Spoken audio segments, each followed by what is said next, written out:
The first human delegation to the Galactic Council arrived not in triumph, but in pageantry. Aesthetically pleasing, symbolic, largely ornamental. The docking platform at Concordant Spire 1 shimmered with refracted light from the twin stars beyond the Nabari Veil. The spire itself, an impossibly tall, lattice-like structure, extended from a rotating cylinder orbiting a dead neutron star, which lent a constant low hum of gravitational distortion to every footstep. The effect was designed to be humbling. For newcomers, it often was. The Earth vessel, Unity Prime, looked crude in comparison to the sleek, biomelded crafts of the other species. Where the Council's ships resembled floating architecture, organic, curved, grown rather than built. Unity Prime was a sharp-edged brute, all armored plating and external reinforcement. It had come prepared for danger in a place where diplomacy reigned. The humans disembarked in formation, tall, stiff, alert, eyes scanning, boots clicking against the seamless obsidian floor. It was all unnecessary, of course. There was no threat here, at least not a physical one. Ambassador Kira Lang stood at the front, her face composed in the way only a diplomat's could be, measured, open, but unreadable. Behind her walked General Marcus Ryle, his military uniform crisp, his jaw clenched as if holding back every word his instincts wanted to bark. Their small team followed. Analysts, liaisons, and Scifi, their silent, hooded AI, a walking embodiment of Earth's uneasy alliance with synthetic intelligence. As they approached the central rotunda, their path was lit by pulse lights embedded into the floor. Symbolic, again. Illumination for the new minds, the Council would say. They entered the chamber. It was vast, too vast for the size of the Council. Clearly built to inspire awe. Each species had its own architectural territory. The Aurelian clade hovered in their webbed lattice of silken threads, each diplomat suspended like a glimmering insect. The Veliks occupied their gravity-inverted crystal pools on the ceiling, conversing through harmonic vibration. The Cathel spread across the floor in branching neural mats, their representatives merely nodal projections of a vast collective mind. And in the very center of it all, just behind a transparent partition, stood the human delegation's seat. It wasn't really a seat, more of an alcove. A polished, contained space outfitted with Earth-compatible gravity and atmosphere, like a pet enclosure. Ornate from a distance, patronizing up close. Ryle leaned in toward Lang as they entered the enclosure. This is a zoo exhibit. Lang smiled without warmth. Be grateful. They didn't put us behind glass. From the central dais, the grand voice of the Council, a being known as Veliantar of the Crawley, extended one of its 7 shimmering limbs in greeting. Humans of soul, Veliantar said, its voice a melodic resonance that bypassed the ears and bloomed inside the mind. We recognize your emergence. May your awareness join the concordance. Lang stepped forward, her voice amplified by a discreet throat implant. Earth thanks the Council for this historic opportunity. We look forward to learning and contributing to the shared peace. There was polite, delayed bioluminescent flickering from the other species, the equivalent of applause, or perhaps polite acknowledgement of a child's finger painting. As the opening formalities ended, the Council returned to business. Lang and her team activated their translator feeds and leaned in. The Kelvar border incursions required deeper deliberation. The nutrient extraction quotas on Gliese 581C remain unresolved. We propose a deferral to Consensus Protocol 497. The language was elegant, precise. The rhythm, glacial. Every decision required debate, subcommittee, validation. No one interrupted. No one challenged. Ryle lasted 20 minutes before he leaned toward Lang again. They've been arguing about food distribution on one planet for half an hour. Lang didn't look at him. It's a disputed resource, and you're not helping. They could have solved it with one round of rock, paper, scissors. This is diplomacy, Marcus. We're not here to impress them with shortcuts. He crossed his arms. We're not here to do anything. That's the point. Outside the alcove, 2 members of the Irie, a crystalline, multifaceted species, whispered to one another through chittering sound waves. Lang's translator caught fragments. Charming. They still use vocal cords. So inefficient, but clever. In a crude way. Lang swallowed the retort that came to mind. She knew the whispers were intentional. Everyone pretended not to notice the contempt. The session adjourned with the ceremonial tone that signaled another day of slowly crumbling galactic unity held together by tradition and inertia. Lang gathered her team. Debrief in 1 hour. Ryle, you too. I'm not on your diplomatic team. You're on Earth's team. That includes diplomacy now. He grunted, but didn't argue. Back in their quarters, tastefully minimal, with thin, breathing walls and atmospheric harmonizers set to soothing zenitone. Lang poured herself a synthetic drink that mimicked bourbon but burned colder. Scifi stood near the window, silent as always. Its face was blank, its expressionless mask showing no indication of thought. But Lang knew it was always listening. "How we do?" she asked. "Observed. Tolerated. Dismissed." Scifi responded without turning.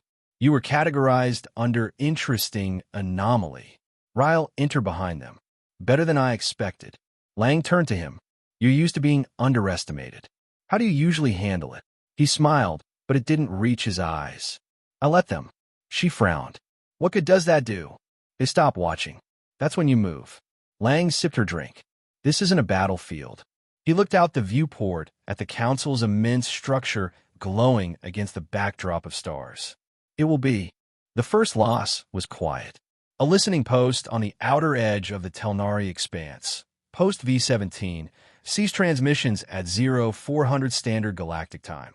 At first, the Council suspected a comms relay failure, something innocuous. It had happened before: solar interference, localized EMPs, the occasional space-time micro-rift. A standard maintenance team was dispatched. They never arrived. Then a patrol frigate went silent while en route to investigate. Then a colony. Then 4 more. Within 24 galactic hours, 6 inhabited systems along the outer spiral arm had gone dark, their stars blacked out on long-range visuals as though they had simply ceased to exist. It wasn't until the 7th disappearance, Galler's Cradle, a system hosting over 400 million citizens from 9 different species, that the Council finally convened a crisis session. Ambassador Lang stood in the same glass-walled alcove as before, arms folded, watching the panic unfold on a scale only the ancient could truly understand. This time, no one was whispering about the humans. No one was smirking, because no one was sure they wouldn't be next. The Crawley grand voice floated in the center of the chamber, its glow dimmer than usual. "We are confronted by a phenomenon beyond prior classification," Viliantar said, its harmonics clipped and dissonant. "Sensor data is inconclusive. Survivors, none. No hails answered, no patterns to exploit, and no warnings issued before annihilation." Lang turned to Ryle, seated behind her this time. He was leaned back, arms crossed, expression hard. He said nothing, but his foot tapped against the floor with military impatience. A holographic display of the galaxy floated in the center of the room. Red spheres appeared one by one, marking the vanished systems. They were not clustered, not linear, not even logical. They were scattered like random drops of blood on a pristine canvas. The Velix harmonic speaker, an opalescent, floating orb, shimmered with concern. This dispersal pattern defies strategic doctrine. No resource corridors targeted. No military nodes. No supply chains. It is chaos. Or worse, whispered an irie diplomat. It is intelligence without empathy. Another voice chimed in, a bipedal species called Anhari, their language a blend of sonar and gesture. "We must invoke Consensus Emergency Protocol 114A, Strategic Assembly. Mobilize Council fleets." The chamber erupted in layered, polyphonic debate. Lang activated her mic. "Madam Speaker, Earth requests recognition." Viliantar turned toward her, a shimmer of acknowledgement. "You may speak, human Lang." Lang stood straighter. "We've analyzed the attack patterns. The dispersal may appear random, but it's not. It's psychological." That drew a pause. "You suggest the enemy is targeting fear," Viliantar said. "Yes. Disruption. Disorientation. This is not resource warfare. It's suppression warfare, shock and awe on a galactic scale. Some murmurs of interest rippled across the chamber. Others of dismissal. A Cathel representative sparked a burst of neural light. Speculation. You lack sufficient data. You all lack sufficient data, Lang said, sharper than she meant. But you still assume it must make sense by your standards. Ryle leaned forward. We've seen this before. Every eye lens, stalk, orb, or photonic sensor turned toward him. This is how human wars start. Small, asymmetric, designed to confuse and cripple before the target can respond. If this enemy had conventional doctrine, we'd be seeing forward movement, troop buildup, predictable logistics. But we're not. That's because they're not playing the same game. Are you suggesting, Viliantar asked slowly, that we are being hunted by something feral? Ryle shook his head. No, I'm saying we're being hunted by something smarter than us. A pause. Then disbelief rippled across the council. The idea that any force could be smarter than the Concordant's oldest minds was heresy. The meeting adjourned with more questions than answers. No emergency protocols were activated. No fleets moved. Only a vote to gather more information. Outside the chamber, Lang paced the corridor as Ryle leaned against the wall, arms folded. We tried, she muttered. Ryle shook his head. They're not ready to accept it yet. They still think they're in control. They've never seen this kind of war. No, but we have. He turned toward her, voice lowering. We need to start preparing Earth. Quietly. If this thing pushes inward, it'll find us eventually. And we won't be protected by council votes.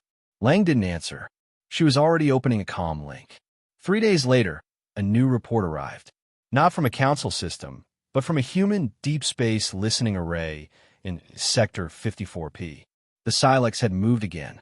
This time, they didn't erase. They broadcasted. The message was short, garbled, mostly incomprehensible. But one word was clear. Observe. Council linguists argued over the meaning. Was it a threat?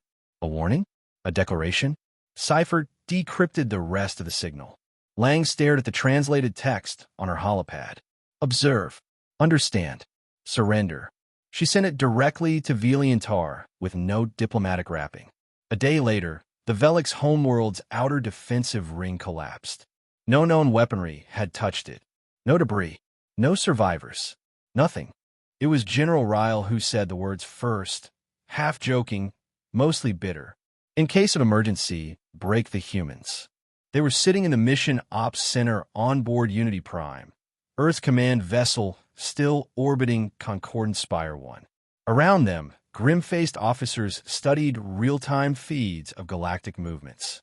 Some sectors had gone completely silent. Others, once thought safe, were now evacuating. The Silex weren't just advancing. They were surrounding.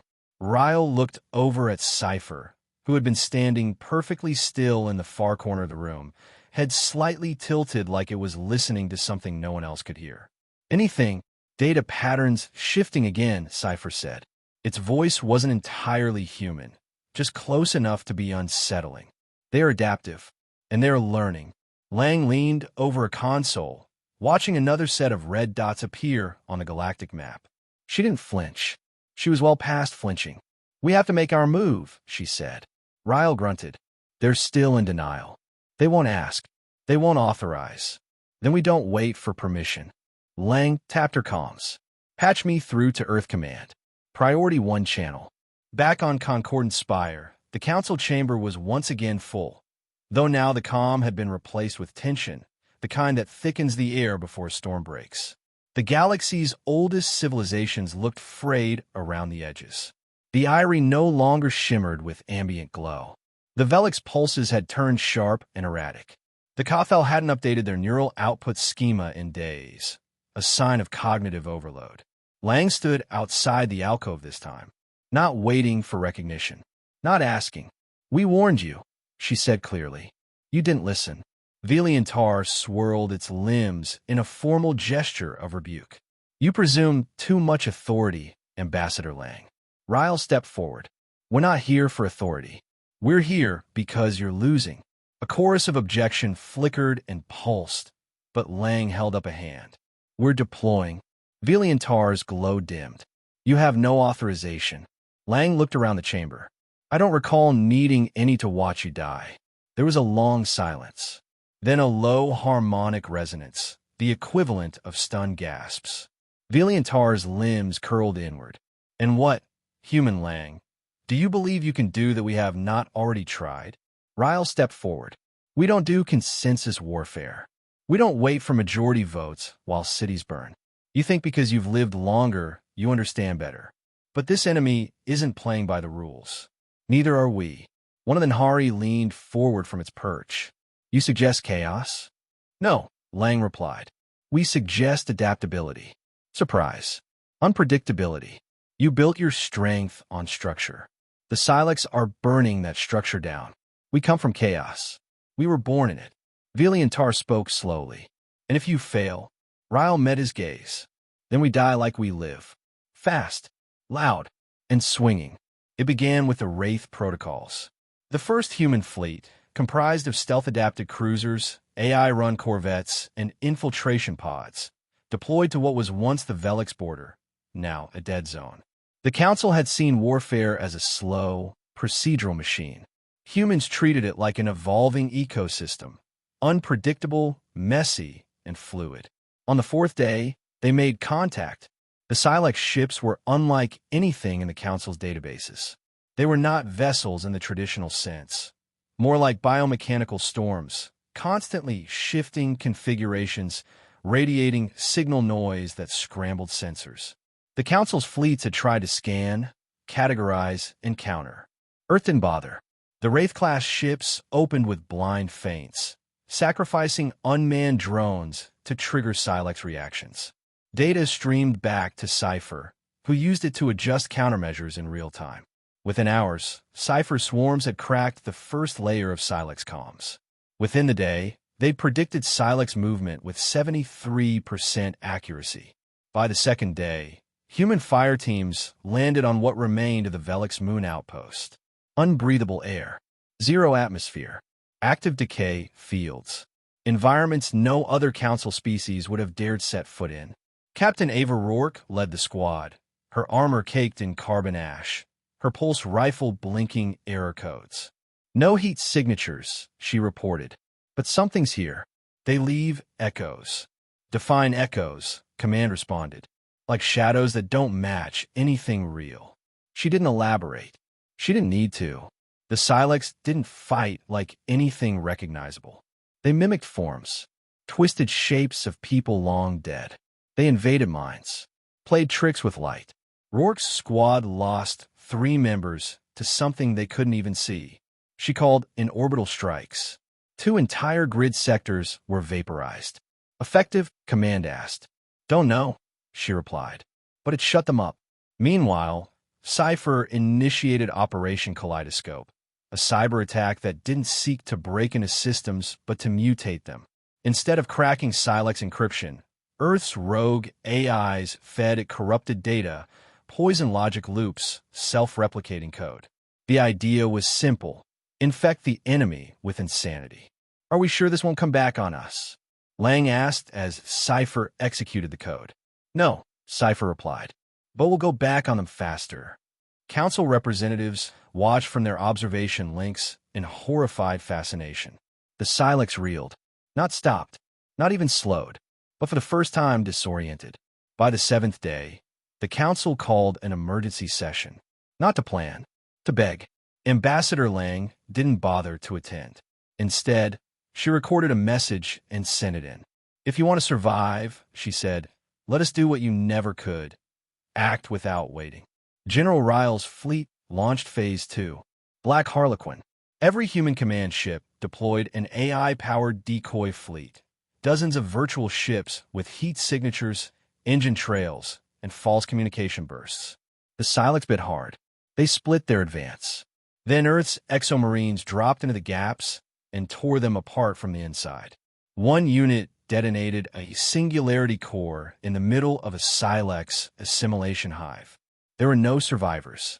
That was the point. The Council finally acknowledged what they had feared all along.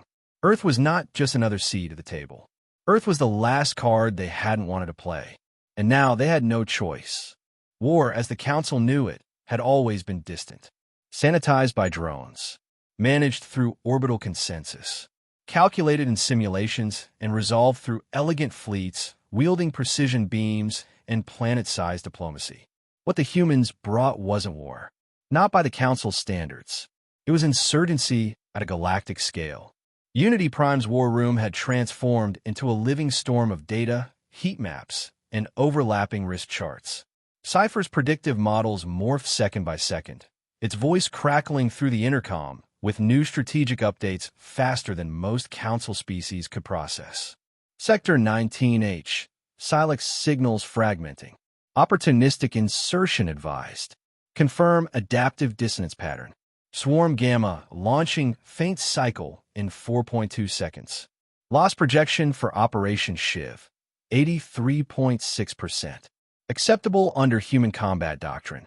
Kira Lang stood with her arms crossed at the viewport, watching as Earth's ragtag multi-tiered offensive turned the tide. Not through power, but through speed, unpredictability, and an utter disregard for convention. She whispered, mostly to herself, "We're winning. And I'm not sure I'm proud of it." Below, in the blasted ruin of the Nephrin Bastion, a once impenetrable fortress world leveled in hours by Silex entropy storms, Captain Ava Rohr crawled through the remains of a half-collapsed tunnel. Her HUD flickered. Radiation warnings, toxin markers, unstable magnetic anomalies, normal by now. Behind her, two exo-marines advanced with their rifles drawn, armor scorched, visors cracked. This world had once been a core trade hub for the Velix. Now, it was a place no Council species dared return to. But humans didn't need ideal conditions. They made war in jungles, cities, deserts, and ice fields. This dirt and smoke, shifting ground, black skies, this felt like home. Objective up ahead, Rourke said in her comm. AI relay core, possibly intact. Cover me. They pushed forward, rifles raised. As they entered what used to be a data vault, Rourke's eyes narrowed. Black tendrils clung to the walls, like roots, but pulsing with sick light. The Silex left infection wherever they touched, even in the metal. She spotted the relay, still blinking, still alive. She dropped to one knee, bypassed the interface, and linked Cipher directly through her comm's uplink. "Got you node," she said. "Start the pull." Static. Then Cipher's voice. Connection unstable. Silex interference adapting to my signal. "I'll need 5 minutes." "We got 3. She spun around. Shadows moved outside the vault. The Silex never arrived as forms. They arrived as concepts. Warped gravity. Echoed voices. The sound of someone you loved, calling from far away. Private Nayas collapsed, clutching his head. "It's my brother," he gasped. "He's in the smoke. He died last year," Rourke snapped. "That's not your brother. That's bait." She raised her sidearm and fired into the smoke. No confirmation hit. Just silence. Always silence. 2 more minutes passed. The vault trembled. Then Cipher's voice returned. "Data complete. This sector is compromised. Recommend extraction." Agreed. She triggered the beacon on her wrist. Above them, a human stealth drone ignited its extraction pulse, punching a clean hole through the atmosphere just wide enough for 3 bodies to shoot through. They were gone in under 5 seconds. Not elegant, not beautiful, but effective. Meanwhile, in the Concordance inner systems, the Council watched the reports with disbelief. Vili and Tar addressed the chamber. "The humans are engaging in widespread tactical recklessness. Their operations, while statistically effective, lack longevity." One Cathel node pulsed in dissent. "They reclaim dead zones faster than we can analyze them. We cannot deny results." Another voice whispered, bitter and tired. "They win because they do not care about loss." Lang was summoned again. This time, she stood not in the glass-walled alcove, but on the Council floor. "I understand your concern," she said. "But what you see as recklessness is adaptability. You fear what you cannot control. That's what the Silex are counting on." A Velix orb hovered closer. "You sacrifice entire squads for temporary victories. You abandon wounded. You bomb your own fallback positions." Lang nodded. Yes, because we understand something you've forgotten. She paused, letting her words sink into the stillness. There is no perfect defense, no elegant answer. There's only the next move. In a parallel operation, Task Force Obsidian launched a decoy campaign across the Andari Swathe. Scifi coordinated over 200 autonomous drone fleets, all mimicking human fleet signatures and bouncing false transmissions across hundreds of channels. The Silex followed. What they didn't realize, every signal was bait. Each echo led them into a dead-end pocket of folded space, laced with engineered gravity mines. 50 Silex constructs imploded. It wasn't total victory, but it was the first measurable loss the enemy had suffered. Ryle debriefed Lang afterward. We're learning faster than they can evolve. Lang nodded. Because they're still trying to understand us. Ryle looked her dead in the eye. They never will. But Earth paid its price. Captain Rourke's unit lost 6 more soldiers during extraction from the Howker fields. 2 Marine squads vanished entirely in Operation Scorpion Net. Cypher's core AI node became unstable after exposure to Silex logic patterns. It began to show signs of self-fragmentation. It issued chilling statements during diagnostics. They aren't fighting us. They're remaking us. Lang authorized a hard reboot. Ryle wasn't pleased. We're killing our best mind. We're saving it, she said. Even intelligence can be infected. Back on Nephra, Rourke stood over the grave of her sergeant. Just a pile of dust and twisted metal, marked by a worn helmet. She said nothing. There were no prayers. Only the wind and the distant rumble of another orbital strike. War for humanity had never been about honor. It had always been about survival. And the Council, ancient, elegant, and now helpless, was starting to learn that the hard way. Victory had a smell, not of glory or celebration, but smoke, blood, metal slag, burnt ozone clinging to the lungs of survivors who hadn't spoken in days. The humans were winning, but they were bleeding for it, and the Council was watching. From orbit, the Silex front in Sector 12 had collapsed.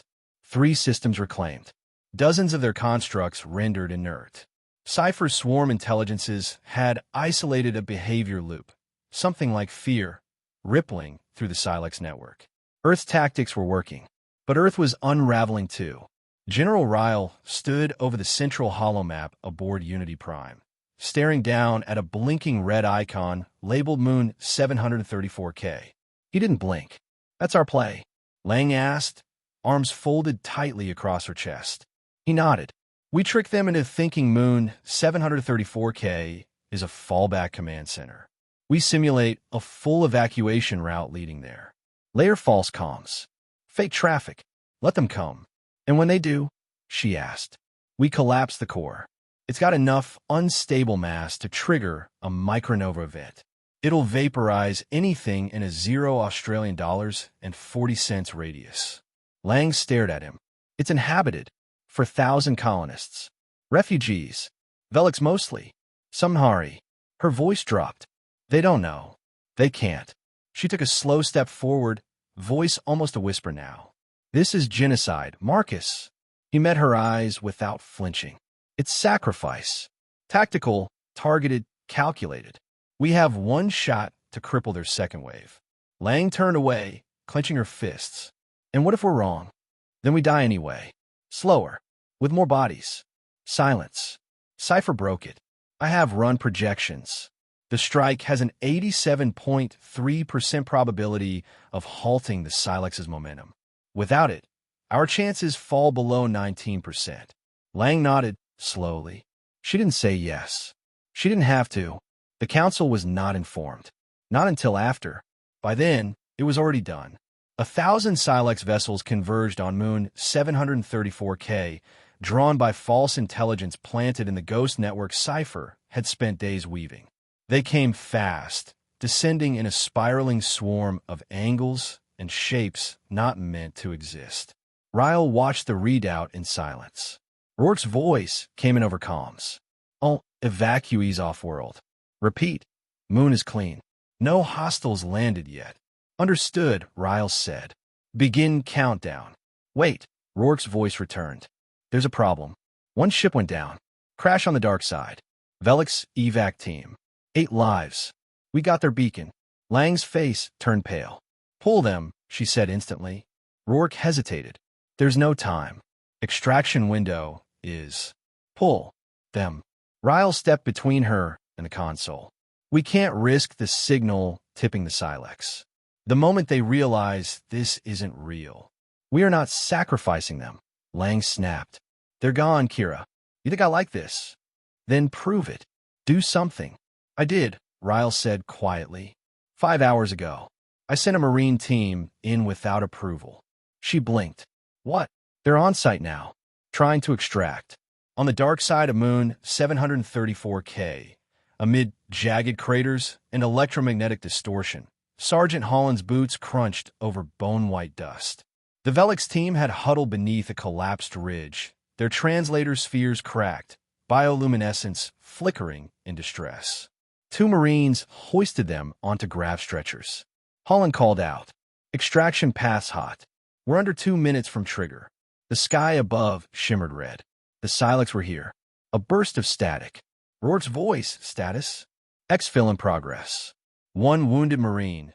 2 unconscious refugees. Rourke cursed under a breath. 30 seconds to detonation. You're out of time. Holland looked up. The sky turned black, then white. From orbit, Unity Prime picked up the core collapse as a blinding flash. Moon 734K disappeared. The Silex with it. The simulation of life, command, and vulnerability had been too perfect. They had believed it. Scifi registered a 62% drop in network coordination among Silex swarms galaxy-wide. They had lost something vital, but so had Earth. Sergeant Holland's team never made it out. Their last broadcast was corrupted. Just a voice saying, "Tell them it worked." The fallout came fast. When the Council found out what had happened, what Ryle and Lang had authorized, they erupted. Vili and Tar confronted them directly in the concordant chamber, voice like jagged thunder. "You murdered our people." Ryle stood firm. "We sacrificed a few to save billions. Without our consent. Because your consent would have cost us everything." The chamber broke into a dozen voices at once. Outrage, disbelief, even fear.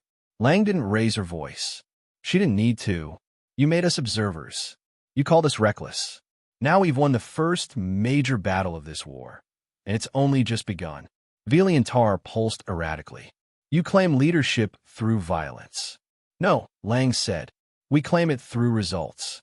A silence fell like dust on a grave. One by one, lesser species began to shift, not fully to Earth's side, but toward consideration, toward survival. The Nahari broke ranks first. Then the Veliks, wounded and scattered, offered diplomatic cooperation on shared weapons tech. Even a few Kathel nodes blinked reassessment pulses.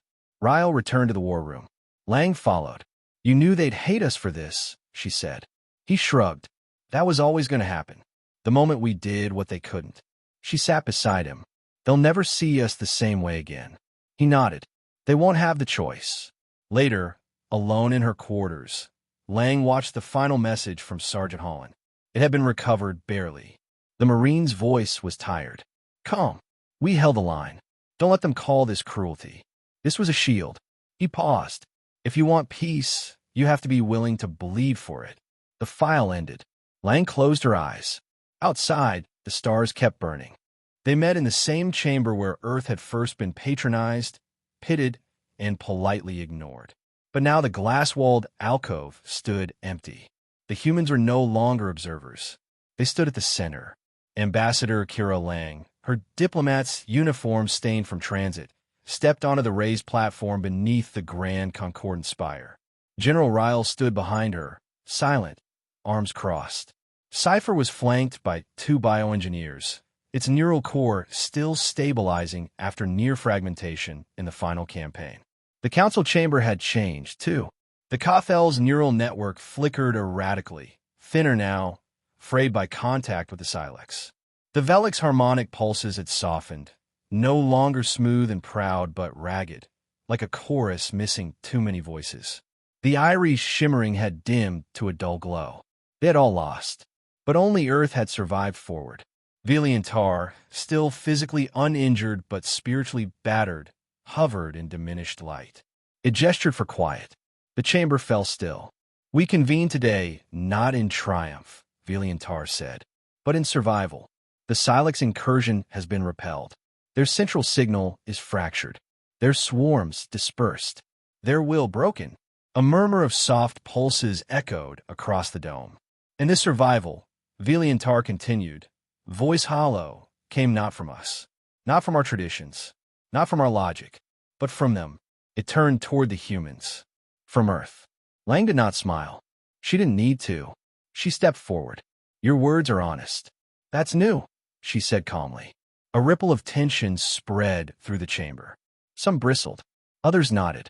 One Hari diplomat actually laughed. Lang glanced at Ryle, then continued. "When we were first brought here, you gave us a seat with no power, no voice, no trust. You told yourselves it was because we were young, too wild, too primitive, too emotional." She walked slowly, deliberately, as she spoke. "You didn't see warriors. You saw a species that bickered with itself, that still fought over borders, that cried over losses and burned at injustice. You mistook that for weakness." She stopped at the center of the platform. "You forgot something." Lang looked up, eyes fierce, voice low but razor-edged. "We evolved in chaos. We learned in crisis.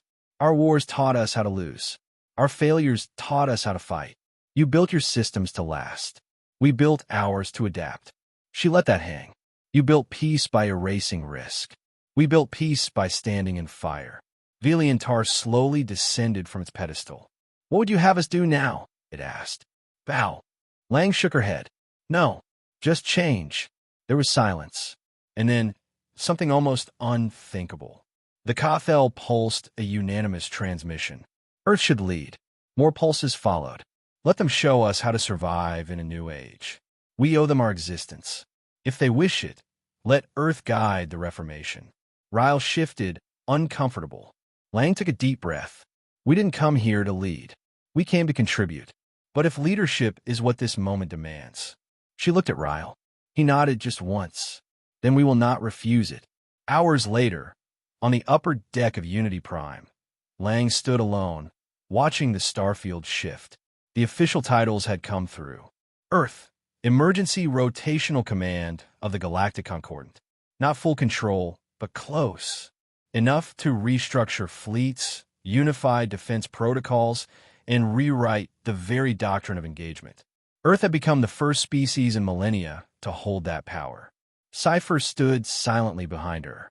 "You think they'll resent us?" she asked. Scifi tilted its head. "They already do, but they resent extinction more."